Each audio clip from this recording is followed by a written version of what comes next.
इस वीडियो में हम डिस्कस करेंगे क्लास 10th की साइंस बुक का केमिस्ट्री पार्ट से चैप्टर नंबर 2 जिसका नाम है acid basis and salts.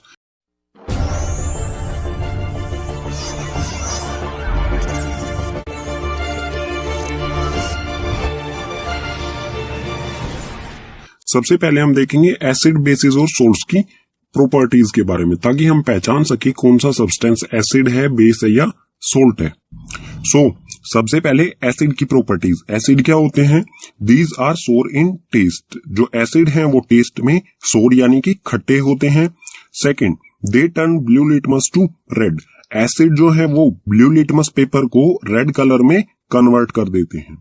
Third, they give hydrogen plus ions in aqueous solution. H plus means hydrogen positive ions. जब एसिड को वाटर यानी कि एक्वस सॉल्यूशन में मिक्स किया जाता है, डाला जाता है, तो वो हमें हाइड्रोजन पॉजिटिव आयंस देते हैं। फोर्थ है एसिड कोरड मेटल्स। जब कोई मेटल एसिड के कांटेक्ट में आता है तो वो क्या कोरड होने लग जाता है यानी कि गलने लग जाता है, या फिर कहेंगे उसमें जंग लगना शुरू हो जाता है। ठीक है, वीक होने लग जाता है मेटल। ठीक है, एग्जांपल्स लेते हैं एसिड्स के। तो कुछ स्ट्रॉन्ग एसिड्स के एग्जांपल लेते हैं। स्ट्रॉन्ग एसिड जैसे कि हाइड्रोक्लोरिक एसिड और सल्फ्यूरिक एसिड। और भी स्ट्रॉन्ग एसिड्स होते हैं। ठीक है, ये मेन स्ट्रॉन्ग एसिड्स हैं दो, हाइड्रोक्लोरिक एसिड और सल्फ्यूरिक एसिड। इसी तरह वीक एसिड्स में हम बात करें तो एसिटिक एसिड, ऑक्सैलिक एसिड और सिट्रिक एसिड, ये कुछ वीक एसिड्स के एग्जांपल हो गए। अब एक एसिड का एग्जांपल ले लेते हैं, कॉमन सा एग्जांपल जिसको हम यूज भी करते हैं। तो हम लेंगे लेमन। लेमन जो होता है वो एसिडिक नेचर का होता है। एसिड लेमन में जो एसिड पाया जाता है वो है सिट्रिक एसिड। ठीक है, और जब ब्लू लिटमस पेपर को लेमन के कांटेक्ट में लाया जाएगा तो वो रेड कलर में कन्वर्ट हो जाएगा। आप यहां पर देख सकते हैं ये ब्लू लिटमस है, जितना ये एसिड यानी कि लेमन जूस के कांटेक्ट में आया उतना ये रेड में चेंज हो गया। ठीक है, अब एसिड में दो टर्म्स आती हैं, कंसंट्रेटेड एसिड और डाइल्यूट एसिड। तो ये क्या होते हैं? कंसंट्रेटेड एसिड हम उसे कहेंगे जिसमें एसिड की क्वांटिटी ज्यादा हो और वाटर की क्वांटिटी कम हो, तो उसे कहा जाएगा कंसंट्रेटेड एसिड। ठीक है, और डाइल्यूट एसिड में जो है वो एसिड की क्वांटिटी कम होती है और वाटर की क्वांटिटी ज्यादा होती है। ठीक है, तो उसे कहा जाएगा dilute acid.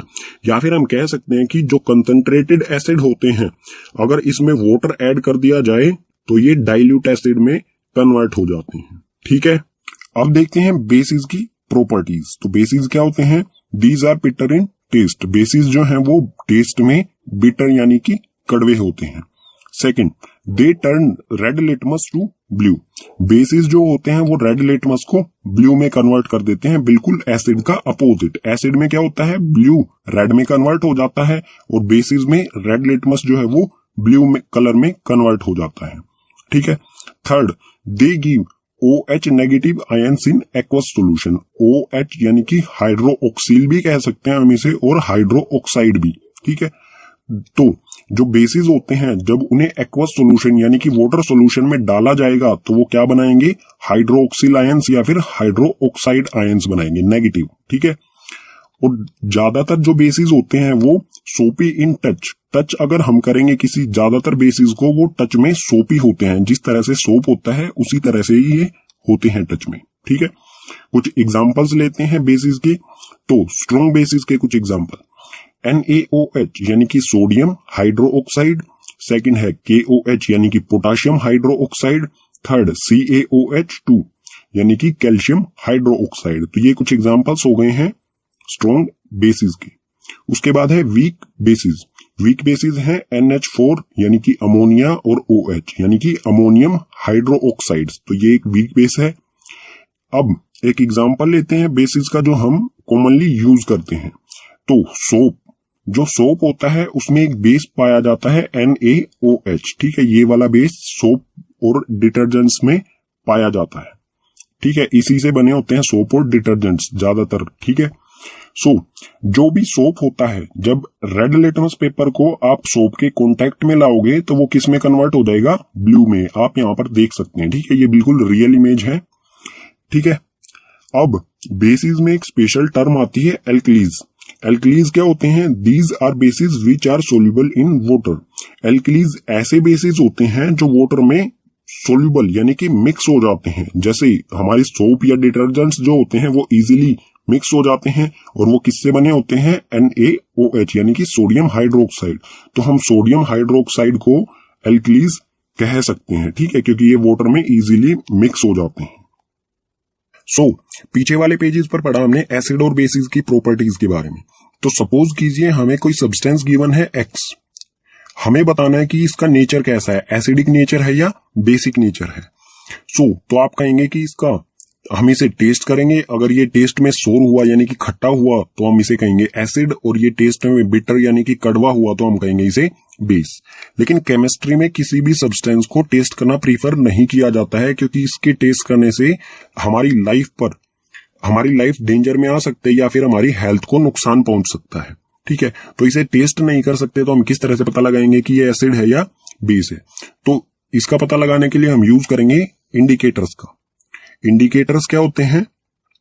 These are the substances which changes their color, smell in different type of substances.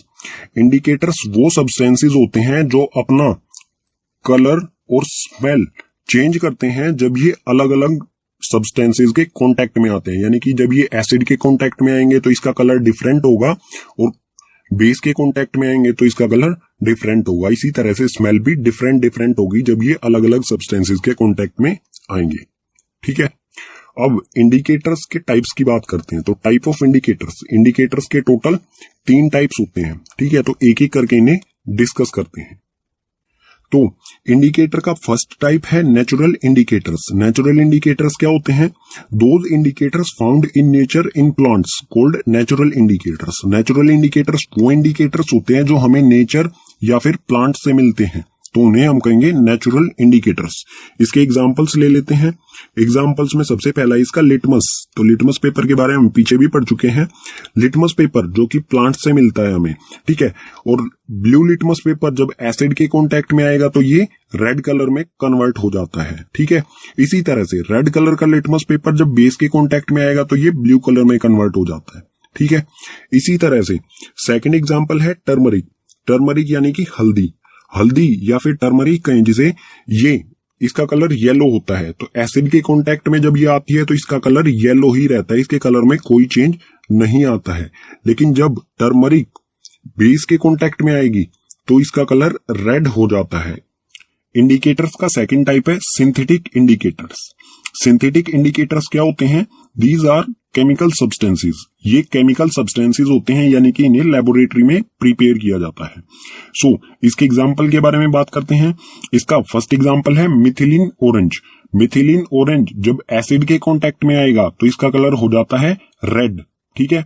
और जब मिथिलीन ऑरेंज बेस के कांटेक्ट में आएगा तो इसका कलर हो जाता है येलो, ठीक है। इसी तरह से सिंथेटिक इंडिकेटर्स का सेकंड एग्जांपल है फेनोफ्थलीन। फेनोफ्थलीन जब एसिड के कांटेक्ट में आएगा तो इसका कलर जो है वो वाटर की तरह हो जाता है, यानी कि कलरलेस, ये कोई कलर शो नहीं करता है। लेकिन जब फेनोफ्थलीन बेस के कांटेक्ट में आएगा तो ये इस तरह का कलर शो करने लगता है। इसे वॉयलेट कहें या फिर डार्क पिंक कहें, ठीक है। डार्क पिंक या फिर वॉयलेट कलर ये शो करने लगता है। इंडिकेटर्स का थर्ड टाइप है ओल्फैक्टरी इंडिकेटर्स। ओल्फैक्टरी इंडिकेटर्स क्या होते हैं? These substances have different order in acids and bases. ये ऐसे सब्सटेंस होते हैं जिनका ऑर्डर यानी कि स्मेल जो है एसिड और बेसिस के साथ अलग अलग होती है, ठीक है। तो इसके एग्जांपल्स लेते हैं, जैसे वनीला एसेंस। वनीला एसेंस के बारे में आपने सुना होगा, जो कि आइसक्रीम फैक्ट्रीज वगैरह में यूज किया जाता है आइसक्रीम को फ्लेवर देने के लिए। तो वनीला एसेंस जो कि ओल्फैक्टरी इंडिकेटर होता है, जब ये एसिड के कांटेक्ट में आता है तो इसकी स्मेल जो है वो इंक्रीज होने लग जाती है बहुत तेजी के साथ, ठीक है। बहुत तेज स्मेल इसमें से आती है। लेकिन जब वनीला एसेंस बेस के कांटेक्ट में आएगा तो इसमें से कोई भी स्मेल नहीं आती है, ठीक है। इसी तरह से ओल्फैक्टरी इंडिकेटर्स का सेकंड एग्जांपल है क्लोव ऑयल, यानी कि लौंग का तेल। इसे हिंदी में लौंग का तेल कहा जाता है। क्लोव ऑयल जब एसिड के कांटेक्ट में आएगा तो इसकी स्मेल जो है वो इंक्रीज हो जाती है, ठीक है। और जब क्लोव ऑयल बेसिस के कांटेक्ट में आएगा तो इसकी स्मेल जो है वो डिक्रीज यानी कि कम हो जाती है, ठीक है। इंडिकेटर्स यहां पर हो गए हमारे कंप्लीट। नेक्स्ट टॉपिक है हमारा इस चैप्टर में chemical properties of acids and bases. Acids और बेसिस की केमिकल प्रॉपर्टीज। तो सबसे पहले इसमें है reaction of metals with acids and bases. Metal acid के साथ रिएक्शन करके क्या बनाएगा और मेटल बेसिस के साथ रिएक्शन करके प्रोडक्ट में क्या बनाएगा। तो सबसे पहले देखते हैं मेटल और एसिड का रिएक्शन। तो एसिड और मेटल जब रिएक्शन करेगा तो हमें प्रोडक्ट में मिलेगा सोल्ट और हाइड्रोजन गैस। ठीक है, एग्जाम्पल से समझते हैं इसे। एसिड की जगह पर हम लेते हैं HCl। HCl एक स्ट्रॉन्ग एसिड होता है, हाइड्रोक्लोरिक एसिड। मेटल में हमने लिया जिंक।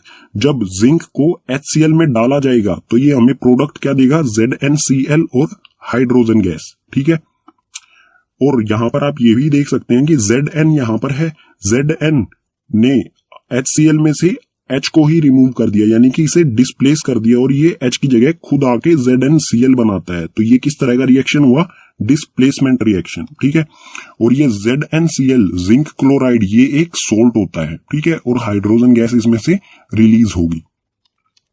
इसी तरह से जब मेटल बेसिस के साथ रिएक्शन करेगा तो बेस और मेटल दोनों रिएक्शन करेंगे तो हमें प्रोडक्ट में देंगे सोल्ट और हाइड्रोजन। ठीक है, इसे भी एग्जांपल से समझते हैं। बेस में हमने लिया सोडियम हाइड्रोक्साइड यानी कि NaOH और मेटल में लिया हमने Zn। जब NaOH में जिंक को डाला जाएगा तो ये बनाएगा प्रोडक्ट में हमें देगा Na2ZnO2 यानी कि सोडियम जिंकेट और साथ में हाइड्रोजन गैस। और ये जो सोडियम जिंकेट है ये है सोल्ट। ठीक है, और हाइड्रोजन गैस इसके साथ में रिलीज होगी, निकल जाएगी इसमें से। ठीक है, तो दोनों कंडीशन में देख सकते हैं जब मेटल एसिड के साथ रिएक्शन करता है तो सोल्ट और हाइड्रोजन बनती है, और मेटल जब बेसिस के साथ रिएक्शन करता है तो भी सोल्ट और हाइड्रोजन गैस ही प्रोडक्ट में हमें मिलती है। तो जो ये हाइड्रोजन गैस मिल रही है हमें दोनों कंडीशन में, इसको हम किस तरह से टेस्ट कर सकते हैं, चेक कर सकते हैं। पीछे वाले रिएक्शंस में जो हाइड्रोजन गैस रिलीज हो रही थी उसे किस तरह से टेस्ट किया जा सकता है। तो testing of hydrogen gas. Hydrogen gas released can be tested by bringing burning candle near gas bubbles, it burst with pop sound. Hydrogen gas जो रिलीज हो रही थी पीछे वाले रिएक्शन में, उसे चेक करने का तरीका क्या है कि सबसे पहले हम उसके गैस बबल्स बनाएंगे। ठीक है, हाइड्रोजन गैस के बबल्स बनाएंगे। जब उसके पास बर्निंग कैंडल लेके जाएंगे तो वो पॉप साउंड के साथ ब्रस्ट हो जाएंगे, फट जाएंगे पॉप साउंड करते हुए। ठीक है, तो इस बबल्स के पास हम कैंडल लेके आएंगे तो ये पॉप साउंड के साथ ब्रस्ट हो जाएगी। ठीक है, तो हम कहेंगे कि ये गैस कौन सी थी जो रैपिडली बर्न हो रही है, ये है हाइड्रोजन गैस। अब हम देखते हैं रिएक्शन ऑफ मेटल कार्बोनेट्स या फिर metal hydrogen carbonates with acids and bases. Metal carbonates या फिर मेटल हाइड्रोजन कार्बोनेट्स का रिएक्शन एसिड्स और बेसिस के साथ किस तरह से होगा। एसिड जब मेटल कार्बोनेट के साथ या फिर मेटल हाइड्रोजन कार्बोनेट के साथ रिएक्शन करेगा तो हमें प्रोडक्ट में मिलेगा सोल्ट, CO2 गैस यानी कि कार्बन डाइऑक्साइड और H2O यानी कि वाटर। इसे एग्जांपल से समझते हैं। पहले हम देखते हैं मेटल कार्बोनेट एसिड के साथ किस तरह से रिएक्शन करता है। तो एसिड लिया है हमने HCl और मेटल कार्बोनेट लिया है सोडियम CO3 यानी कि कार्बोनेट, सोडियम कार्बोनेट। ठीक है, HCl और सोडियम कार्बोनेट रिएक्शन करके बनाएंगे NaCl। NaCl ये है सोडियम क्लोराइड जो कि एक सोल्ट है, और CO2 गैस और वाटर। ठीक है, इसी तरह से जब मेटल हाइड्रोजन कार्बोनेट एसिड के साथ रिएक्शन करेगा तो क्या होगा। तो यहां पर एसिड लिया है हमने HCl और मेटल हाइड्रोजन कार्बोनेट में लिया है हमने सोडियम हाइड्रोजन कार्बोनेट। ठीक है, HCl और सोडियम हाइड्रोजन कार्बोनेट रिएक्शन करके फिर से NaCl यानी कि सोल्ट, सोडियम क्लोराइड ये सोल्ट बनेगा, CO2 गैस और H2O यानी कि वाटर बनेगा। ठीक है, और जो मेटल कार्बोनेट्स होते हैं या मेटल हाइड्रोजन कार्बोनेट्स होते हैं वो बेसिस के साथ रिएक्शन नहीं करते। तो यहां पर लिख दिया है मैंने, basis do not react with metal carbonates and metal hydrogen carbonates. ठीक है, बेसिस के साथ ये रिएक्शन नहीं करते हैं। अब इन दोनों कंडीशन में जो गैस रिलीज हो रही है, ये CO2 गैस जो रिलीज हो रही है इन दोनों कंडीशन में, तो कार्बन डाइऑक्साइड कहा जाता है इसे CO2। इसे किस तरह से हम टेस्ट कर सकते हैं वो देखते हैं।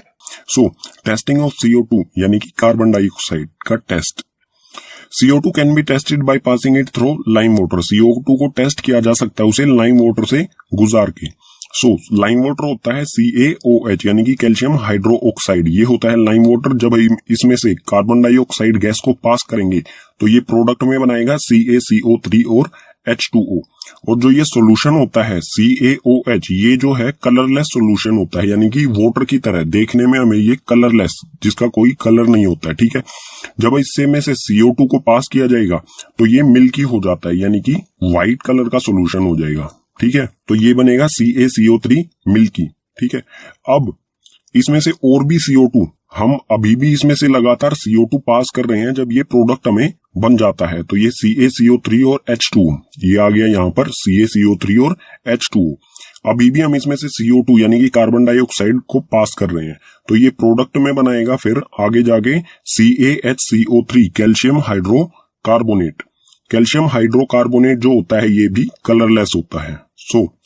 तो हम किस तरह से पहचान सकते हैं कार्बन डाइऑक्साइड को? जब उसे लाइम वाटर से हम पास करेंगे तो लाइम वाटर अगर मिल्की हो जाता है, ठीक है, और वापस फिर से कलरलेस हो जाता है, तो हम कह सकते हैं कि जो गैस होगी वो होगी हमारी CO2 यानी कि कार्बन डाइऑक्साइड, ठीक है।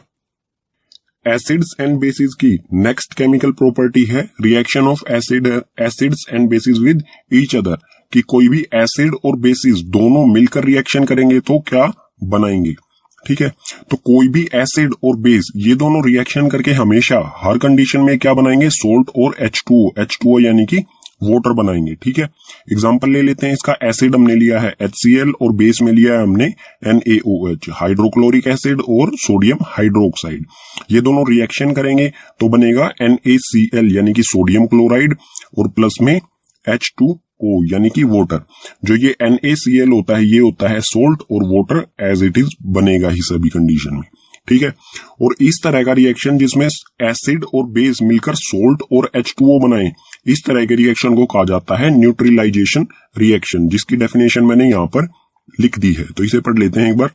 When an acid and bases react to form water and salt called neutralization reaction। जब कोई एसिड या बेस रिएक्ट करके वाटर और सोल्ट बनाता है प्रोडक्ट में तो उसे कहा जाता है न्यूट्रलाइजेशन रिएक्शन। न्यूट्रलाइजेशन रिएक्शन इसलिए कहा जाता है क्योंकि ये दोनों रिएक्शन करके एसिडिक और बेसिक प्रॉपर्टी, एक दूसरे की एसिडिक और बेसिक प्रॉपर्टी को फिनिश कर देते हैं, खत्म कर देते हैं, इसीलिए इसे कहा जाता है न्यूट्रलाइजेशन रिएक्शन, ठीक है। और इसमें क्या क्या होता है? It involve hydrogen plus ions and hydroxide ions to generate water. आप यहां पर देखेंगे, यहां पर HCl में क्या होता है? हाइड्रोजन पॉजिटिव आयंस, और बेसिस में क्या होता है? OH negative ions. ये दोनों आयंस मिलकर साथ में वाटर भी बनाएंगे इसके साथ साथ, ठीक है। नेक्स्ट केमिकल प्रॉपर्टी देखते हैं एसिड्स और बेसिस की, जिसमें है reaction of metallic oxides with acid. Metallic oxides का एसिड्स के साथ क्या रिएक्शन होता है? तो सबसे पहले देखते हैं मेटेलिक ऑक्साइड क्या होता है। कोई भी मेटल है उसका ऑक्साइड यानी कि उसके साथ जो ऑक्सीजन जुड़ा होगा तो उसे हम कहेंगे मेटेलिक ऑक्साइड। और जो मेटेलिक ऑक्साइड होते हैं उनका नेचर जो है वो बेसिक होता है। एग्जाम्पल के लिए हम ले सकते हैं यहाँ पर कैल्शियम ऑक्साइड, यहाँ पर कैल्शियम मेटल है और ऑक्सीजन, ठीक है, तो ये क्या बनेगा? मेटेलिक ऑक्साइड यानी कि कैल्शियम ऑक्साइड। इसी तरह से मैग्नीशियम मेटल के साथ O लगा है तो मैग्नीशियम ऑक्साइड, ये भी एक मेटेलिक ऑक्साइड है। तो ये मेटेलिक ऑक्साइड और एसिड रिएक्शन करके क्या बनाएगा? सो कोई भी एसिड है या कोई भी मेटेलिक ऑक्साइड, ये दोनों रिएक्शन करके हमेशा सोल्ट बनाएंगे और H2O। तो यहां पर आप देख सकते हैं ये एसिड है और ये बेसिक नेचर का है, तो एसिड और बेसिक नेचर हमेशा क्या करते हैं? सोल्ट और H2O बनाते हैं। ये हम पीछे वाले पेज पर पढ़ चुके हैं, ठीक है। तो वही कंडीशन है यहाँ पर।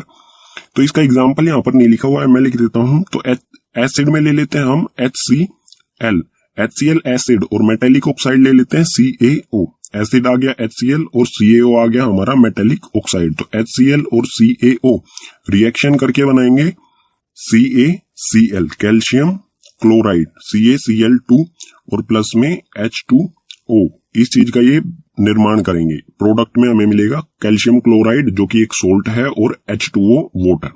अब इसे बैलेंस करेंगे तो यहाँ पर कैल्शियम एक एक है, ऑक्सीजन इनके भी एक एक एटम्स है। यहाँ पर H का एक है और Cl का भी एक है। यहाँ पर H के दो हैं और Cl के भी दो हैं। तो यहाँ पर जैसे ही हम 2 पुट करेंगे ये हो जाएगी हमारी केमिकल इक्वेशन बैलेंस, ठीक है।